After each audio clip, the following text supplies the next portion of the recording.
नमस्कार छात्रों, मेरा नाम है सर्वेश कौड़ और हमेशा की तरह आप सभी का मेरे YouTube चैनल में बहुत बहुत स्वागत है। छात्रों, आज हम इस वीडियो में विज्ञान से जुड़े हुए प्रश्नों को जो कि क्लास 10th पर बेस्ड हैं और ये प्रश्न जो हैं वो आगामी यूपी बोर्ड की परीक्षा में आ सकते हैं और इन प्रश्नों का जो है हम अध्ययन करेंगे, इन प्रश्नों को पढ़ेंगे, हल करेंगे तथा उनका जवाब देने की कोशिश करेंगे। तो चलिए देखते हैं इन प्रश्नों को। देखिए, ये जो क्वेश्चंस हैं, सबसे पहले तो ये जो क्वेश्चंस हैं वो वर्ष 2022 की परीक्षा में पूछे गए थे। ठीक है, इन प्रश्नों का हम अभ्यास इसलिए करेंगे क्योंकि ये जो हैं प्रश्न वो मॉडल पेपर से लिए गए हैं और ऐसे प्रश्नों का आप अभ्यास करके जो है बेहतर अंक साइंस के पेपर में ला सकते हैं। तो देखिए, पहला जो सवाल दिया है, 20 सेंटीमीटर फोकस दूरी वाले उत्तल दर्पण के सामने 20 सेंटीमीटर दूरी स्थित वस्तु का प्रतिबिंब बनता है। तो ऐसे में जो है प्रतिबिंब की स्थिति ज्ञात करनी है। तो प्रतिबिंब जो है वो कहाँ पर बनेगा? तो देखिए, यहाँ पर क्या है कि 20 सेंटीमीटर फोकस दूरी है, उत्तल दर्पण है। सबसे बड़ी बात तो देखिए, उत्तल दर्पण है यानी मैक्सिमम केसेस में हम लोग देखते हैं जब सॉल्व करते हैं, उत्तल दर्पण में जो होता है, जो प्रतिबिंब होता है वो दर्पण के पीछे बनता है। लेकिन यहाँ 20 सेंटीमीटर फोकस दूरी दिया है और साथ ही साथ जो है 20 सेमी स्थित वस्तु का प्रतिबिंब कहाँ बनेगा। देखिए कितने दूरी पे बनेगा, तो सबसे पहले छोटा में हम इसको सॉल्व कर लेंगे। हमको क्या करना है, भी फाइंड करना है। तो 1/v is equal to 1/f minus 1/u।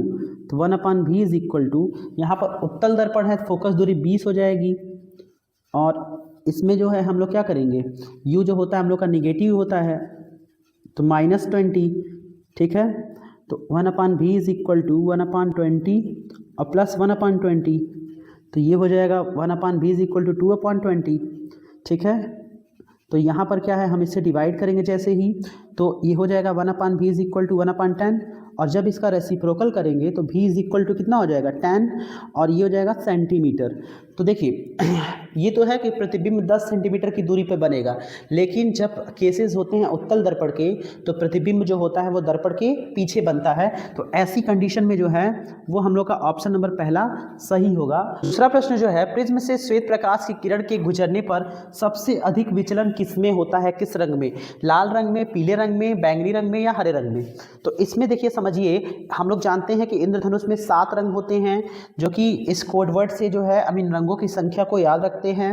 ये कोडवर्ड है VIBGYOR यानी विबग्योर। V फॉर वायलेट होता है और R फॉर रेड। तो यहाँ पर आपको याद रख लेना है, सबसे अधिक जो होता है, सबसे अधिक विचलन, सबसे अधिक विचलन बैंगनी रंग का होता है यानी वायलेट का, और सबसे कम रंग जो विचलित होता है वो लाल होता है। सबसे कम विचलन, क्योंकि हम लोग जानते हैं बैंगनी रंग जो होता है सबसे नीचे होता है, इसका मतलब सबसे ज़्यादा झुकाव जो होता है इसी का होता है, और लाल जो होता है सबसे ऊपर होता है यानी सबसे कम झुकाव जो होता है लाल रंग का होता है।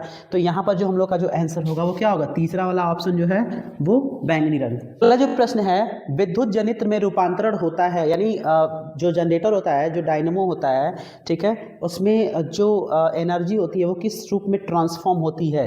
पहला ऑप्शन है विद्युत ऊर्जा का यांत्रिक ऊर्जा में यानी इलेक्ट्रिक एनर्जी का डायनेमिक एनर्जी में, दूसरा है डायनेमिक एनर्जी का इलेक्ट्रिक एनर्जी में, तीसरा है ये डायनेमिक एनर्जी का जो है केमिकल एनर्जी में, और चौथा है केमिकल एनर्जी का इलेक्ट्रिक एनर्जी में। तो देखिए, जो इलेक्ट्रिक डायनेमो होता है उसका जो ट्रांसफॉर्मेशन होता है, ठीक है, वो इलेक्ट्रिक ये डायनेमिक एनर्जी से जो होता है इलेक्ट्रिक एनर्जी में होता है जनरेटर में। जैसे जो जनरेटर होता है उसमें जो एनर्जी का ट्रांसफॉर्मेशन जो होता है वो किस में होता है, डायनेमिक एनर्जी से लेके वो इलेक्ट्रिक एनर्जी में होता है। तो हम लोग का दूसरा वाला ऑप्शन क्या होगा, सही होगा। ओके, चौथा वाला जो क्वेश्चन देखिए, यहाँ पर 220 वोल्ट और 100 वाट के विद्युत बल्ब के तंतु का प्रतिरोध जो है वो कैसे हम लोग निकालेंगे? देखिए, यहाँ पर क्या है, 220 वोल्ट दिया है विभवांतर और 100 वोल्ट का जो है वो शक्ति दिया हुआ है। तो हम लोगों को पता है कि इससे रिलेटेड एक फार्मूला होता है P = BI। तो इसमें जो है I का कोई काम है नहीं, तो I की जगह पर हम लोग क्या कर सकते हैं, प्रतिरोध को ला सकते हैं, क्योंकि हमको प्रतिरोध की जरूरत है ना। तो देखिए, यहाँ पर होता है क्या, P = BI, तो I की जगह लिखेंगे V/R हो जाएगा। ठीक है, तो यहाँ देखिए भी की वैल्यू कितनी है, भी की वैल्यू जो है वो 220 है, कितनी है 220 है, तो 220 रखेंगे और मल्टीप्लाई का सिंबल है, मल्टीप्लाई का सिंबल लिखेंगे और पी की वैल्यू कितनी है 100 वाट है, तो 100 वाट यहाँ पर लिख देंगे, ठीक है। और यहाँ पर क्या करना है 220 का 220 में गुणा करना है, आर की वैल्यू पता नहीं है, यहाँ 0 से 0 कैंसिल हो जाएगा, ये 0 से ये 0 कैंसिल हो जाएगा, आर का 1 में गुणा होगा तो आर की वैल्यू कितनी आएगी 22 का 22 में गुणा करेंगे तो 484 ओम, यानी ऑप्शन नंबर जो है वो सेकंड वाला हम लोग का क्या हो जाएगा सही हो जाएगा। तो यहाँ पर जो है क्वेश्चन नंबर 4 का आंसर होगा 484 ओम। देखिए पांचवा क्वेश्चन है वक्रता त्रिज्या का मात्रक होता है। हम लोग जानते हैं कि वक्रता त्रिज्या जो है एक लेंथ को ही हम लोग मेजर करते हैं, त्रिज्या जो होती है ठीक है वो लंबाई में ही मापी जाती है, तो लंबाई के अलग अलग मात्रक होते हैं। मीटर होता है जो कि हम लोग नॉर्मली मीटर को ही मानते हैं, लेकिन सेंटीमीटर छोटा मात्रक और उससे छोटा मात्रक मिलीमीटर होता है, तो तीनों जो है लेंथ से ही रिलेटेड होते हैं। तो इसका ऑप्शन जो होगा वो क्या हो जाएगा ये सभी, ठीक है, यानी ऑप्शन नंबर जो है चौथा ये सभी जो है इसका सही आंसर होगा। चलिए छात्रों हम लोग देखते हैं क्वेश्चन नंबर 6 क्या दिया हुआ है। वैद्युत धारा का मापन किससे किया जाता है? आपके ऑप्शन है वोल्टमीटर, अमीटर, गैल्वेनोमीटर और ऊर्जा मीटर। तो देखिए वैद्युत धारा का जो मापन है ठीक है वो जो है अमीटर के द्वारा किया जाता है, अमीटर, ठीक है, इसको याद कर लीजिएगा। अगला प्रश्न जो है विद्युत प्रतिरोध जो दिया है, प्रतिरोध R के किसी तार के टुकड़े को 4 बराबर भागों में काटा जाता है, इन टुकड़ों को समांतर क्रम में संयोजित कर दिया जाता है, इसका तुल्य प्रतिरोध R डैश होता है, तो R डैश अपॉन R का अनुपात ज्ञात कीजिए, ठीक है ना। तो देखिए ये सिंपली कैसे सॉल्व होगा, पहले इसको अच्छे से देख लीजिए। माना प्रतिरोध क्या है, या प्रतिरोध मानने की जरूरत नहीं है, प्रतिरोध दिया है, ठीक है ना, दिया है प्रतिरोध, प्रतिरोध आर 4 भाग में बांटने पर, 4 भाग में बांटने पर प्रतिरोध क्या हो जाएगा R/4 हो जाएगा, ठीक है। तो इसको किस क्रम में जोड़ना है, समांतर क्रम में जोड़ना है ना, ठीक है। देखिए समांतर क्रम में जोड़ना है तो 1/r डैश, क्योंकि ये बोला भी है कि जिसका तुल्य प्रतिरोध क्या होना चाहिए 1/r dash is equal to 4 बार जोड़ना चाहिए, तो 1/r प्लस 1/r, यहाँ वहाँ भी हो जाएगा 1/r और ये भी 1/r। तो देखिए यहाँ पर क्या करना है, जहाँ हम लोग r लिखेंगे क्योंकि 4 भागों में हम बांट रहे हैं ना, तो हम ये जो हिस्सा है इसी को लिखते जाएंगे, r/4, ये भी r/4 और ये भी r/4, ये भी r/4। क्यों लिख रहे हैं, क्योंकि एक ही प्रतिरोध को हम लोग क्या है, एक ही प्रतिरोध को हम लोग 4 भागों में बांटे हुए हैं, ठीक है। और ये भी कहा है कि 4 भागों में बांटने पर उनका तुल्य प्रतिरोध करना है, यानी जब 4 भागों में हम लोग बांट दिए हैं तो उनको जो है समांतर क्रम में जोड़ना है। तो 1/r डैश कितना हो जाएगा, 1/r dash is equal to ये 4, ये देखिए इसमें क्या किया जाएगा कि जो 4 है ठीक है ना, तो 4 को हम लोग क्या करेंगे, 4 का जो है ऊपर जाके गुणा हो जाएगा, तो 4/r, ये भी 4/r, ये भी 4/r और ये भी 4/r, तो सबको जब जोड़ेंगे तो 1/r dash is equal to 16/r हो जाएगा, कितना हो जाएगा 16/r हो जाएगा। और जैसे ही r को हम यहाँ भेजेंगे तो एक इसके नीचे आ जाएगा, तो हो जाएगा r/r dash is equal to, ये एक नीचे आएगा तो 16/1, और जैसे ही हम इसका व्युत्क्रम करेंगे, रेसिप्रोकल करेंगे, r डैश को ऊपर भेजेंगे तो r डैश ऊपर और r नीचे, तो 1 भी ऊपर और 16 भी नीचे, तो हमारा फाइनली जो आंसर हो जाएगा 1/16 हो जाएगा, यानी ऑप्शन नंबर चौथा जो हम लोग का क्या है सही है। एक बार अच्छे से सॉल्यूशन को देख लीजिए, समझ लीजिए, ठीक है, कि एक ही प्रतिरोध को 4 अलग अलग भागों में जो है बांटा गया है, और बांटने के बाद उसे जो है वो किस क्रम में जोड़ा गया है, समांतर क्रम में जोड़ा गया है। और ऐसी कंडीशन में जब समांतर क्रम में जोड़ा गया तो उसको हल करने के बाद जो है हम लोग को r डैश और अपॉन r का अनुपात जो आया है वो कितना आया है, 1/16 या 1/16 आया है।